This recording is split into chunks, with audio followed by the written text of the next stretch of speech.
Hello, you're listening to The Breakout Room, a podcast created by Know You More, the socially driven professional coaching provider. I'm Tim, and if you're interested in learning more from leading coaches on subjects such as well-being, leadership, diversity, then give us a follow.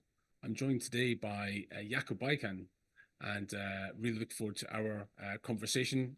And we've known one another for a little while now.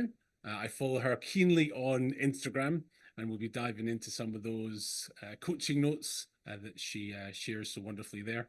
But first, I will hand over to you, Iacob, just to say hello and give us a little bit of an introduction.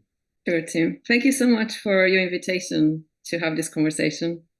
I guess it's good to start with the type of coaching I do, and mostly I'm focused on career and leadership coaching at the moment. And I'm very, very interested in the relationship between the work we have to do on ourselves and the work we have to do to change the world. And I see them very interwoven. So I'm very keen to support leaders to work on that bit. And those are, like when we were catching up just at the beginning there was like three of the themes that you mentioned, right? The work that we have to do in ourselves and support others to then be able to see change in the world. And I know, again, because I read your notes, your social impact plays a huge part in terms of what you do as well. And there's a lovely connect in terms of what we are doing. Yeah, are you able to kind of share a little bit more about that, especially that bit about that kind of the work you have to do on yourself to be able to do the work with others. I think that's a really interesting perspective. Thank you, Tim. Yeah, I think it's very personal. I've had a long journey with therapy, in and out, and I found it to be very life affirming. And I think, for many years, I think I tried to separate it maybe from coaching, but then I realized actually it's such a big part of who I am as a person that it would be impossible not to do that, right? And I think that's a lot of my learning and my motivation in coaching comes from there, from that point of seeing myself try to change and realizing how hard it is. Yes. But also seeing the little moments where I can sense the impact it has on the way I work, and then realizing, gosh, yes, it's so worth it. Yeah.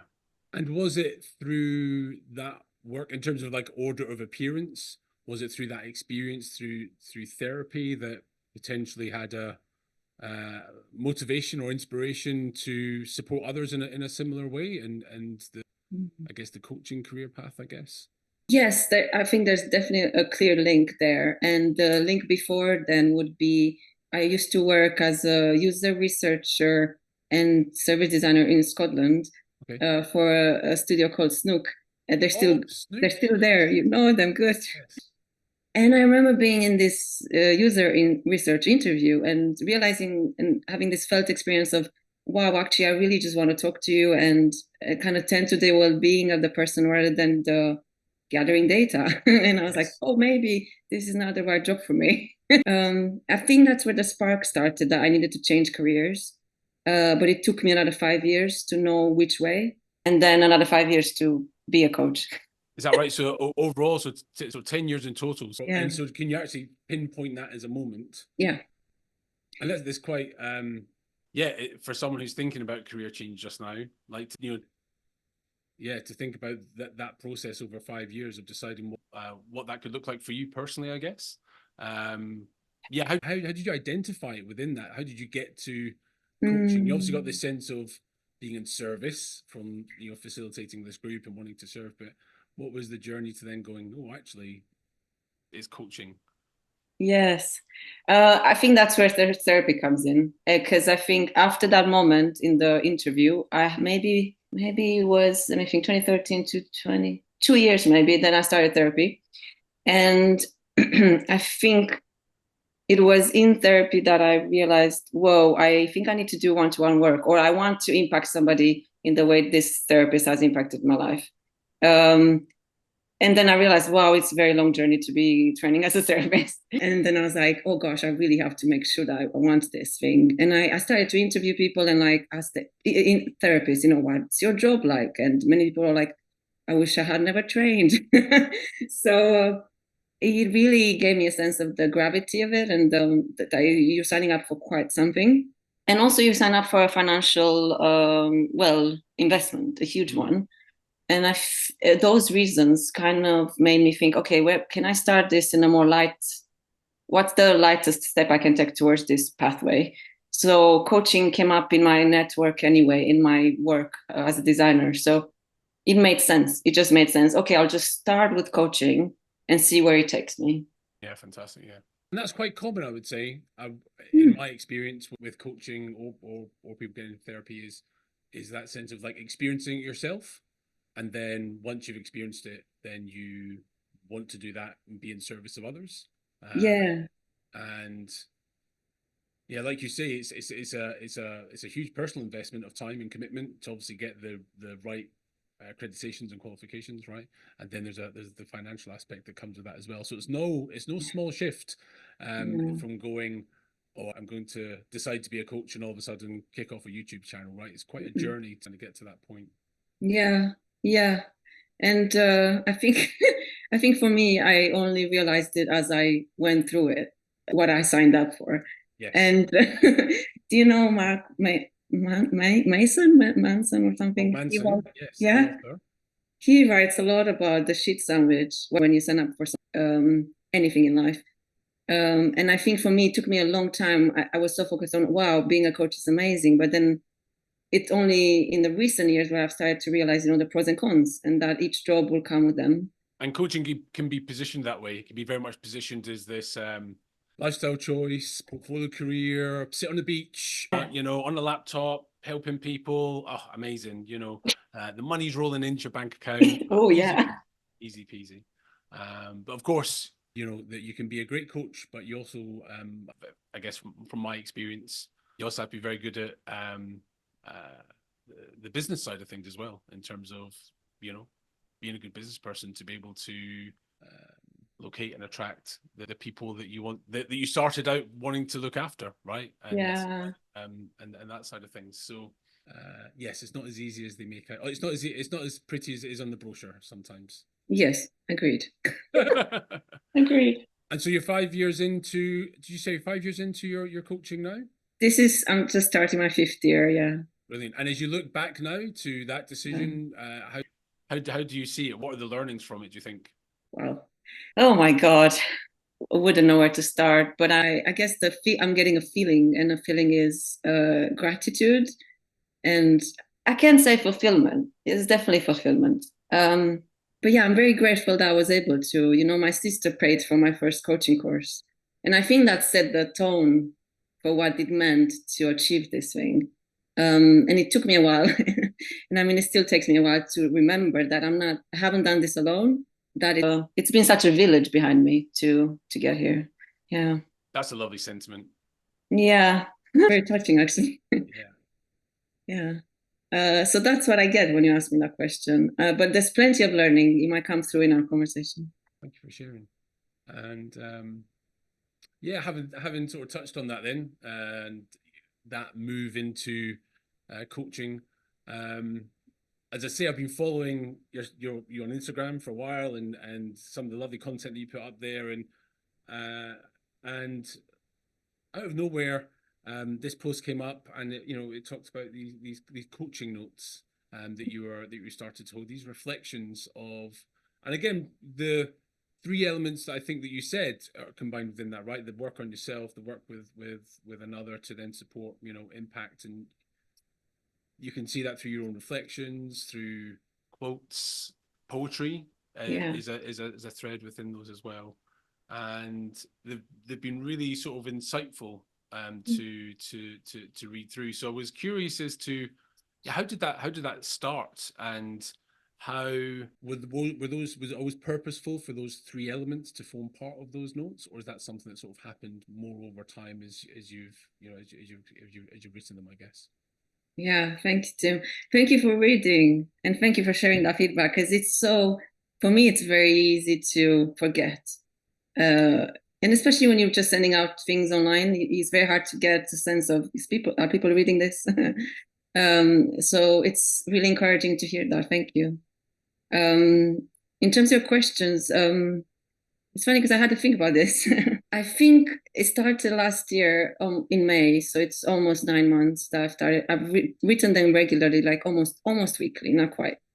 And it's because I went to see a friend of mine perform. She writes songs, and she was performing at a local open mic. And she was like, "Just come and see me," and I did, and I absolutely loved it. And she's just really gorgeous and talented. And but we had this lovely conversation afterwards where we kind of related over the fact that we both write about very deep stuff, and it's a tone of voice that yeah, it's kind of geared towards leaning into pain and like leaning to the bits that are a bit hard. And that's not necessarily very easy to sell, but seeing her do it on stage and like seeing the reaction of the audience and realizing that sometimes we need that. Like sometimes we do need to feel this hard stuff. It kind of made me think, you know what, even if my stuff is depressing, I'm gonna put it out there and you never know. I mean, somebody might need it. So I think I had that barrier of like, I need to be more funny, I need to be more light. I mean, I still have those thoughts, and I do appreciate that. For me, it's an edge, a growth edge. Like I need to grow into it. But it doesn't mean I have to lose this one completely. Like I don't need to lose the depth and the more sad bits. Yeah. Yeah, and that's the makeup of our reality, right? Is all of those things, all of those things combined. We spoke, didn't we, just before we came on about almost kind of even in this space, being mindful of like moving into presenter mode, that you have to show up in a certain way. And yeah, there's a real authenticity is certainly as I experience them, as I kind of read through them there. You asked some really strong questions in there. Yeah. And yeah, showing up strong with those questions, and there's depth of reflection as well, and challenging beliefs. And there was one particular one which I enjoyed, which maybe you can share a little bit more around, and it was around the Japanese practice of, I'm going to say this completely wrong, but yeah, me too. This is where items that are broken are put back together again using gold and a gold lacquer. And I think the significance of it is that it's for us to value the things that are in our lives and not, and objects in our lives and not kind of throw away. And there was a kind of comment or that was coming out of that about this kind of let it break mindset around this. You sort of brought this practice in at the same time. So you shared before that it's quite personal, but I wondered if you sort of be happy to share more around what that means, that let it break mindset. Yes, for sure. Yes, so I remember it being very connected to this Japanese tradition, yeah. But the moment, I had to go back in my mind and think, why did I write that post? and I did remember, and it was a very personal moment where I was experiencing quite a big shift in my sense of self in therapy. And I had one of those cries where you literally cannot control it anymore. I was just crying, like sobbing and like completely lost it. Like in all sense, I couldn't control it anymore. And there's a sense of calm that comes after that kind of release. And I think I was writing it, well, it was the calm, but also a tenderness, like a tender chest feeling. And that's the place from which I was writing that. But I was also writing that after a weekend spent in a community setting with people, and where I had, I was bringing these feelings, and someone, I think I wrote it in the post, someone came up to me and said, told me about this tradition, which I knew about before, but he added a new layer where he was like, yeah, if we have all this china that breaks, but the tradition is that after it breaks for, I don't know, 90 years, I think he said, after 90 years, you get a soul. So it was the first time in my life where I thought about a soul being something that you can acquire rather than you have it as when you get born. But I don't know, it's just the moment with him, because I could feel it in his voice and in his presence that he was living it. He wasn't just talking about this, he was living it. And I felt his heart and I felt mine. It was just a moment of connection that reminded me that gosh, I think that's why I lose a lot. I lose a lot the sight of that. Because, you don't get these moments very often where you have big cathartic moments. Or I think you get them again when you lose someone. I think you get so in touch with life that, the fragility of life, I think. And I think when I'm in touch with that place, I act differently. I think the kind of things I create and make in the world have a bit more grace and a bit more wisdom, less fear. Yeah. Yeah, no, yeah. As you're saying that, sometimes in those moments of real, and my word, not yours, but that sort of said that real vulnerability, that kind of openness, and then you've been left open to connect. We can be very quick to want to move on. Time is a great healer, so let's get on with time and move on from there. Than to sit with that, and whilst that can be, you feel exposed, I guess, and vulnerable. I guess it does offer those opportunities for connection, and I guess a lot more, right? As opposed to let's just move on. Let's, and that's what was coming up for me is how quick we can be to want to move on from these things rather than just sort of sit from them and learn from them and in your case, create around them and write about them. Mm-hmm. I love that. Yeah. It's very hard. The bit of letting you break is hard. Letting the break is hard. Where else? So I guess a question then is for me. So why should we embrace that? Why should we embrace that sort of let it break mindset? Mm-hmm. Mm-hmm.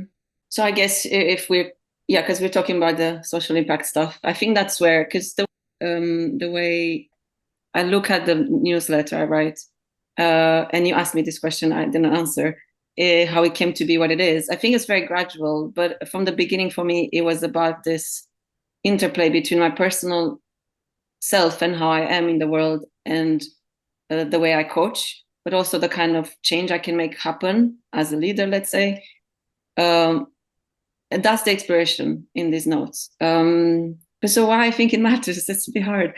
But I think, again, it's very personal. I think when I see myself, I mentioned fear and anxiety and control. And I think, in working with leaders, last year I was working on a project, and this year I work on it as well. It's called Org Builders, and it's organized by Neon, their New Economy Organizers Network. And they provide help to organizations who are going through changes. But the heart of the program is to get people to think about these shifts they're going through the lens of anti-oppression.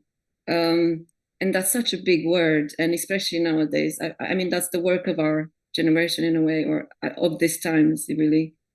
And I'm getting lost in it now, but I think it's because I'm still in the question. Like, this is my exploration. This is the question I hold. This is where I was going. I think in working with leaders last year for 1 year, we're going through real changes in their teams, in their culture, in their strategy. Like, this is leadership on the ground. Like, you have to, respond constantly. And in the coaching sessions, noticing how what arises oftentimes is this very human stuff. Like that's just almost the bread and butter of leadership. Like, you can't, I think, I don't think you can do the strategy and the methods and very serious intellectual stuff without your personal way or your personal disposition coming into the question. So if I come to this work with anxiety and fear and a sense of disconnection from myself, it's unlikely that I'll be able to connect with the people in the room and be able to really collaborate. Yes. So that's how I see the interplays. The more I'm more flexible inside myself, the more I am able to be in relationship. And that's where I see the work of organizational change. Like, I think, who is it? Eric Dehan talks about organizations as relationships, literally. Like, it's just a bunch of relationships. And I really found that powerful, because it's people at the end of the day. We're just a bunch of people trying to make a thing happen. A bunch of people, making a thing happen. Yeah. And you touched on something that you said, anti-oppressive. Yes. So I like an anti-oppressive practice. Yeah. Are you able to share about more about that? Where does that sit within self as a leader that you just sort of mentioned there? Where does that kind of come into that? Yeah. So Many years ago, a friend of mine told me about this book called, you probably heard of it as well, is Paulo Freire, Pedagogy of the Oppressed. Yeah. Yeah. And they use it a lot on community development. And I just knew about it for ages and never read it. And then I've worked on this program for a year about anti-oppression, and I still don't know how to talk about anti-oppression. And I was like, oh, maybe I should read this book.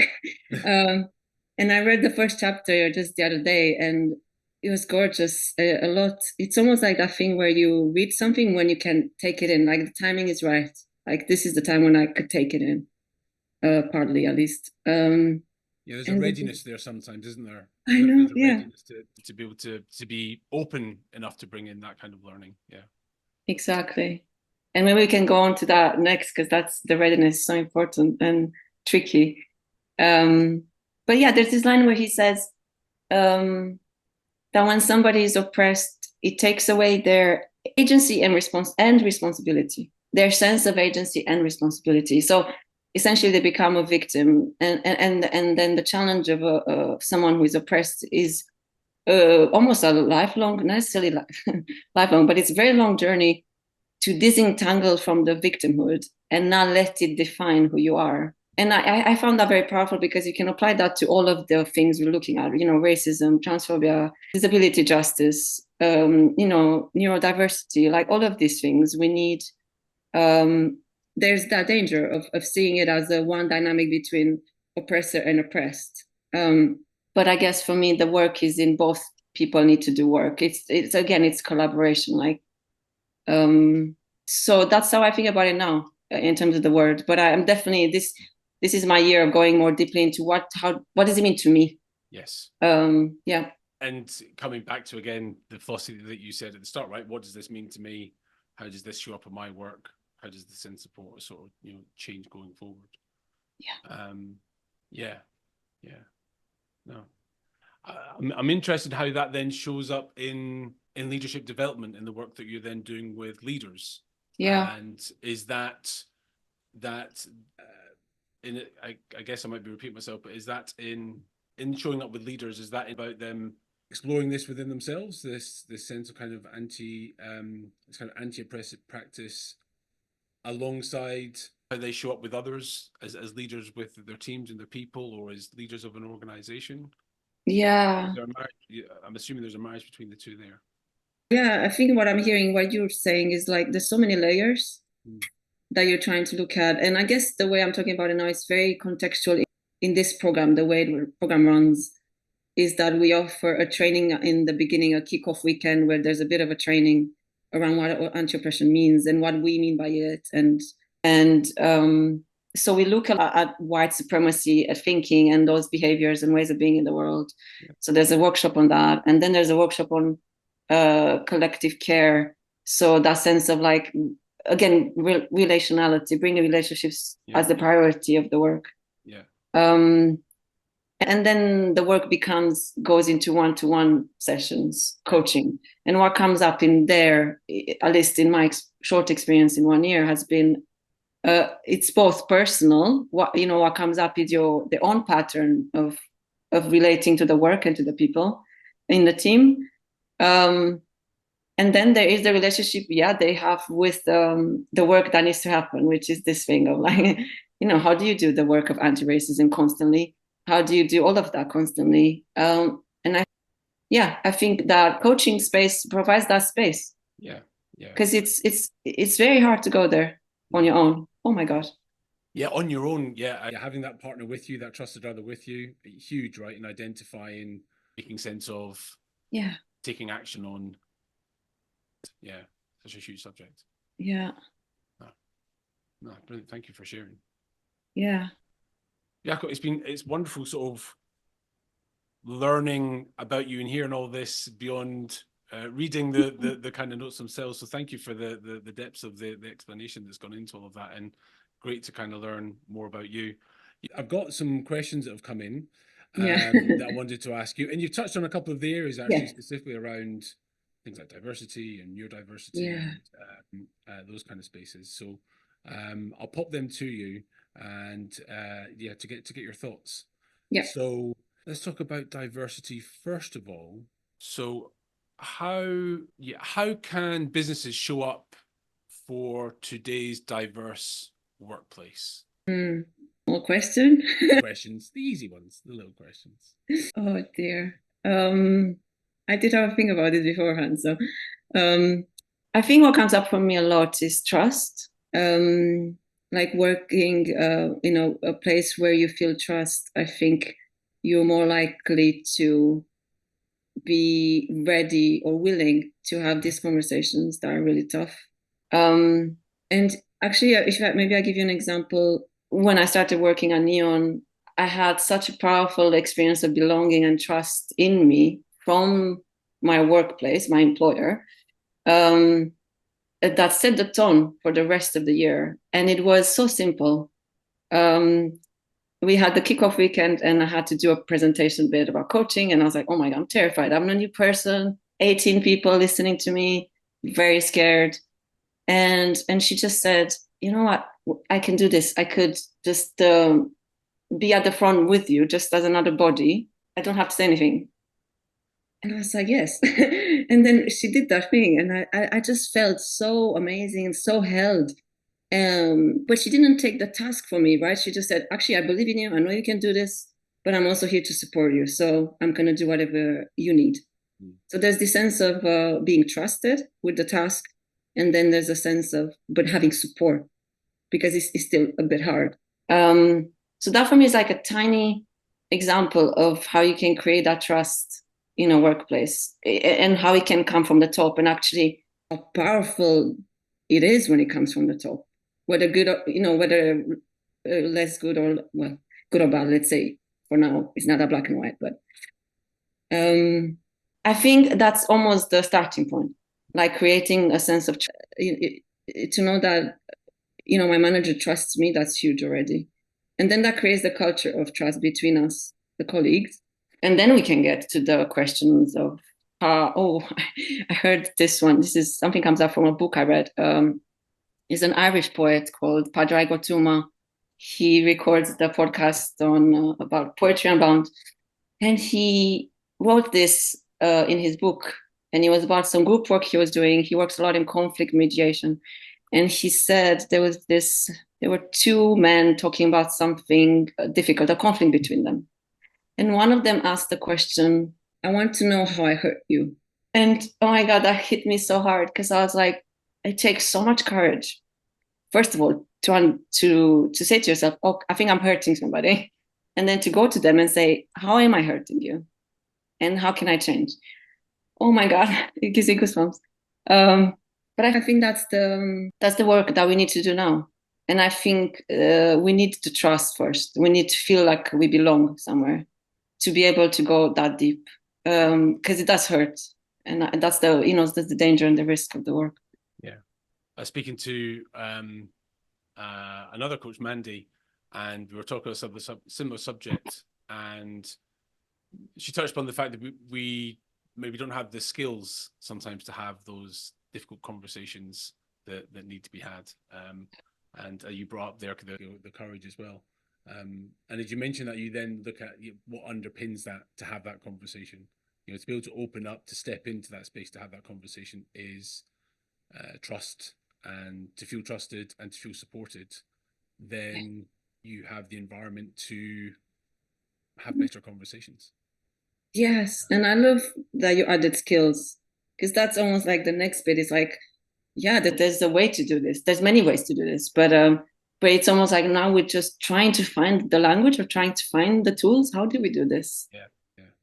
And it's what's coming up for me now, just off the back of these two conversations, is something you said before: is layers, and the layers to get to that space in terms of for an environment, a thriving, flourishing environment for a diverse kind of workplace, is these layers. So yeah. I want to come back to what you said before, and this might be one of your quotes actually, when you were telling the story around the kintsugi moment. Is how do we slow down enough to hear how we're leading? Yeah. Whether that be as a leading as a very mindful of that the word leader, of course, is we're all leaders, but then to hear how we're leading. Thank you for adding that, Tim. It's so important to me too.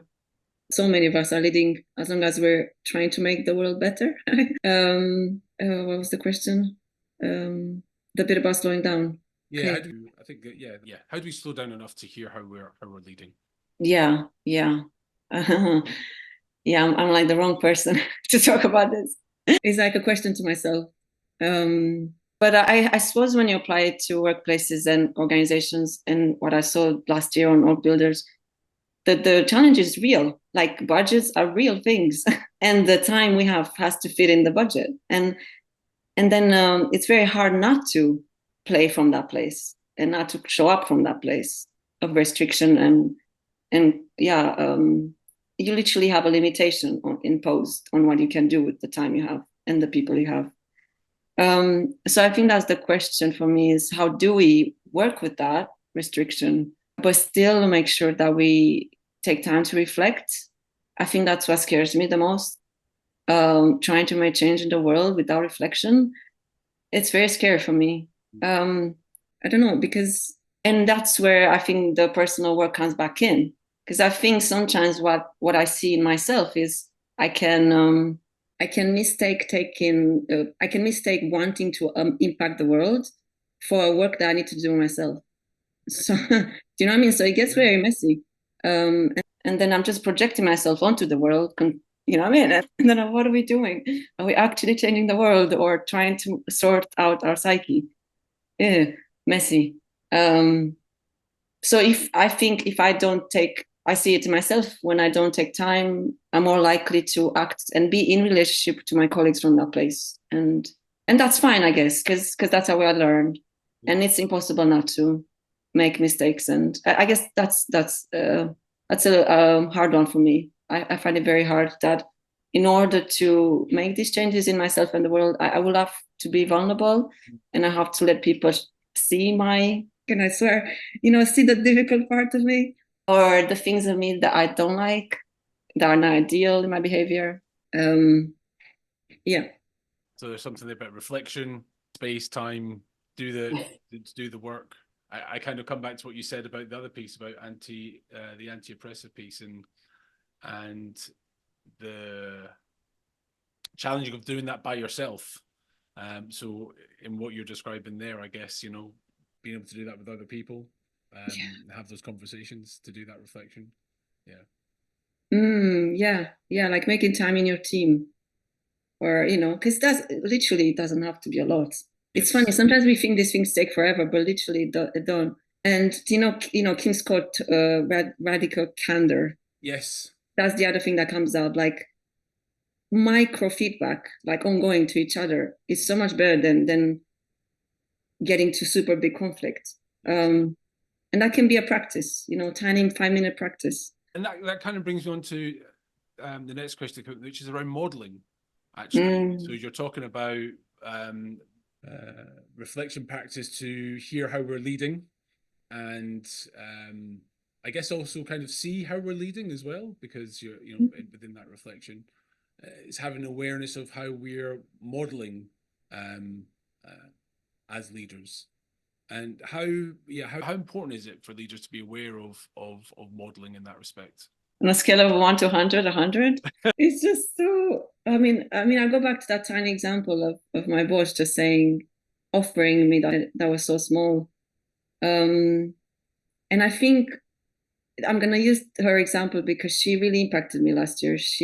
I saw her, the way she was with people, the way she was like so much generosity and patience. Like when somebody doesn't know how to do something, or like the tech is not working, she's just like, it's fine.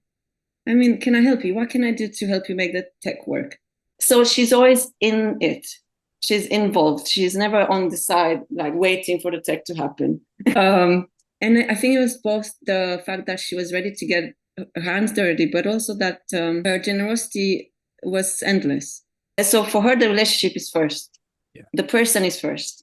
And literally by the end of the year of working with her, I saw that in myself. And I don't know how it happened. Yeah, I mean, we talked for an hour every month, but we didn't sit down and say, I want you to become more like me. It was much more. And again, I think this happens in therapy, that the learning happens almost by me being in your presence. And the fact that your presence is so generous, it just sort of comes into me and I become a bit more like that. And we don't even have to talk about it. I like that. I really like that. Something I coming back to that word, exposure to it in many Yeah. ways. In the exposure to it, that it has that influence on you.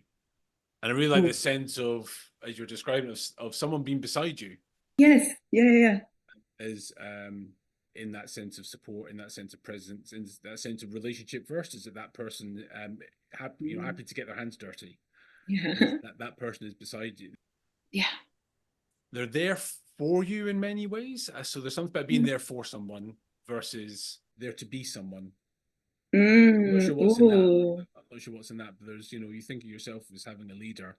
It's almost they're there to be something, to do something, whereas actually for them to be there for you. I love that, Tim. Yeah. This is how you described it. So as stood on that stage. Yeah, and when you think about, you're trying to create the next generation of leaders coming through your organization, people kind of coming through, capacity planning, contingency planning, all these kind of things, talent pipelines, the importance of modeling in that way for your future leaders of your organization, and the evolution of that organization is huge in the long term, right? From yeah. Perspective. Yeah. Yeah, walking alongside someone. And yeah, this is probably going off in a slightly different tangent. So another question that I've got coming, which is around unlocking true potential. Actually, this probably isn't off in a different tangent. So when we talk about hurdles for unlocking the true potential in people, what are the biggest hurdles for that? I'm already in my own mind seeing a segue into what we spoke about a second ago there, but actually in your mind, what are the true hurdles for unlocking people potential?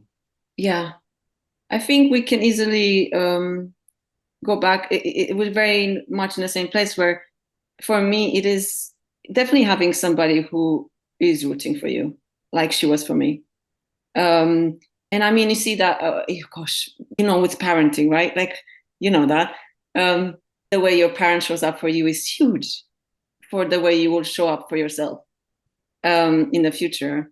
And connected to that, with my therapy journey, like for me, for example, if I take it very personal as my own potential and having seen my hurdle, it's definitely not healing. If I chose not to go to therapy, I probably wouldn't be doing coaching and I wouldn't be going for what I want to go for in life. But again, it's another person. So there's something about another person has to be there for a potential to be able to be reached. Like, again, we can't do it on our own. And which I think very closely links for me to resources and this is like a social resource, is to have somebody there or to be able to pay for therapy or in a workplace to have resources, to pay the manager enough to care. I don't know, or not full pay, but like a resource to enable culture to be healthy and management to be healthy. So that means that those people can feel creative. And I love this feeling that I had in this team I keep telling you about. But this feeling of complete trust and being given a task and being asked to grow, because it's always on the edge, like not feeling comfy. It's not about like, oh, you're amazing, you're fine just as you are. No, I can see that you can grow in these areas, but you don't have to do it alone. Yeah, in some ways, it talks to what you said at the start in terms of your own experience of going into coaching is about having a village. Yeah. Of people that will inspire you, that will challenge you, that will create the conditions to allow you to fail. That's it. Encourage you to have the courage to fail. And some of the things we spoke around diversity as well, the trust and the support and those conditions. And I'd imagine the biggest hurdle is not having those conditions to be able to to realize your potential and to be static or stuck in a system. Or sorry, as I come back to what you said, is being alone, being isolated. Oh yeah, gosh, yeah. I think that's probably the biggest hurdle in terms of achieving potential. But I really like that sense of, and thinking about, yeah, my own personal journey as well, that sense of village, those people around you that occupy those roles, Yeah. some one or two, and some at different times, um, to help you unlock your potential. And coming back to, I've gone full circle here actually, back to where we started about becoming a coach, and the time that you took to kind of make that career change. If I'm sat there now and I feel I'm not, fulfilling my potential, I'm looking at my career, I'm thinking, oh, I'm a bit stuck just now, or I maybe don't have those kind of things around me. Like, where would you, if I wanted to change my career, where do I start? Yes. Well, first of all, congratulations. I think you're very lucky. I think it's a gift to get that feeling of something's not right, or something was right and now it's no longer right. So I would say I would encourage people to to really see it as a blessing rather than as a misgiving or something, or like a failure. I think that's how maybe I experienced it. But actually, maybe just as a natural development of your life and career. And then connected to that, I guess, to take it seriously. And I mean, I don't say that as a jump in it. I think I always send people to this article by Herminia Ibarra, and she's a business coach and many other things. But she has this article, you can Google it. It's called 9 Unconventional Strategies to Change Careers. And that for me, I read her book when I was changing careers, just at the beginning. And I loved it because she said from the beginning, it's going to take 5 years at least. So I was like, oh my God. And then, she talks a lot about trying things out, exploring, experimentation rather than big jumps. And I really appreciate that. Yeah.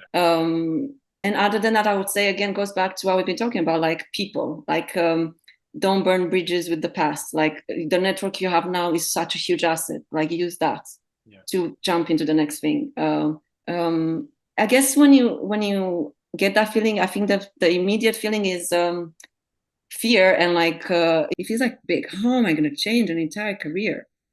So I think you can do it slowly, and you can take your time. And I know that's hard. I mean, I find that hard. Patience. Oh my God. I was going to say something else, but I totally forget now. But yeah, basically it's doable. It's doable. And 3 things to remember are people and community. Use the network you have.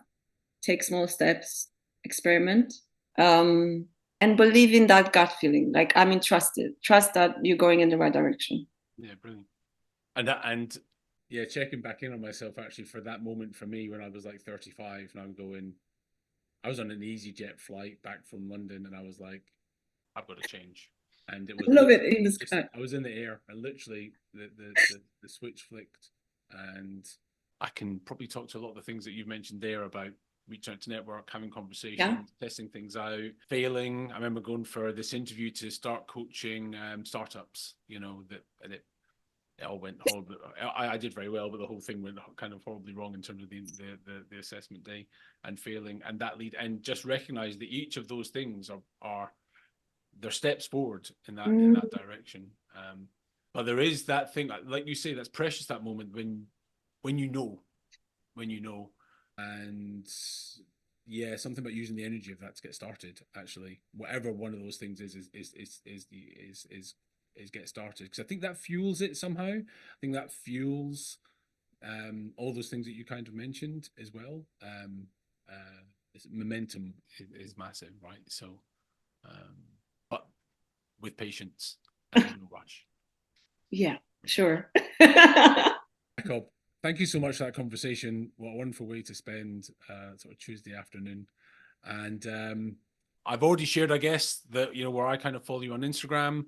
But if people want to learn more about you, where would you kind of point them to? Sure. So LinkedIn, Instagram, just this name that you can see on the episode. I'm on there. So once you're on Instagram, I have the link tree. There's other links you can follow.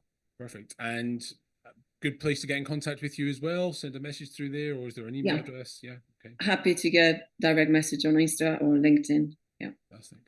I look forward to having you back on again and talking more things diversity, well-being, and leadership. Really appreciate it, and yeah, we'll speak soon.